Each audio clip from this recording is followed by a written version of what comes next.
మెదక్ జిల్లా నర్సాపూర్ నియోజకవర్గం కొల్చారం మండలంలోని శ్రీ శ్రీ శ్రీ మాధవానంద సరస్వతి స్వామిని దర్శించుకున్న రాష్ట్ర శాసనసభ స్పీకర్ గడ్డం ప్రసాద్. ఈ సందర్భంగా గడ్డం ప్రసాద్ గారిని మాధవానంద సరస్వతి స్వామి ఆశ్రమ వేద పండితులు వేదమంత్రాల మధ్య పూర్ణకుంభంతో స్వాగతం పలికారు. ఈ సందర్భంగా స్పీకర్ గడ్డం ప్రసాద్ మాట్లాడుతూ టీఆర్ఎస్ పార్టీ పాలనలో రాష్ట్రం పూర్తిగా నష్టాలు ఊబిలో కూరుకుపోయిందని, కాంగ్రెస్ పార్టీ ఎన్నికల్లో ఇచ్చిన 6 గ్యారంటీలు అమలుపరుస్తుందని తెలిపారు. ఈ సందర్భంగా కొల్చారం మండలం రంగంపేట తాజా మాజీ సర్పంచ్ బండి సుజాత రమేష్, నాయకులు రవీందర్ గౌడ్, రంగంపేట గ్రామ కాంగ్రెస్ పార్టీ అధ్యక్షులు గొండకృష్ణ, సీనియర్ కాంగ్రెస్ పార్టీ నాయకులు వెంకట్ గౌడ్, సత్యగౌడ్, పలువురు కార్యకర్తలు నాయకులు పాల్గొన్నారు.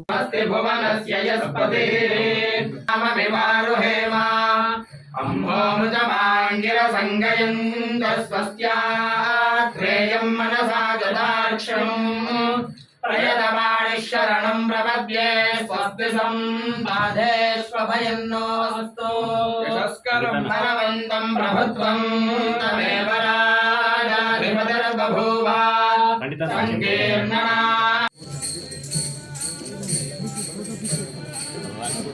రంగంపేట మాధవానంద స్వామి వారిని దర్శించుకోవాలి అని చెప్పి ఈరోజు రావడం జరిగింది. మాధవానంద స్వామి గారు ప్రజా బాగు కోసము నిర్వీర్యంగా ఆయన కృషి చేస్తున్నారు. పూజలు, యాగాలు దేవుని సన్నిధిలో కూడా చేయడం చాలా సంతోషం. నేను ఇది వారిని సందర్శించడం 2వసారి. ఇంతకుముందు అక్కడ రోగుకు అలా ఉన్నప్పుడు సందర్శించగా ఇది 2వసారి సందర్శించగా మరి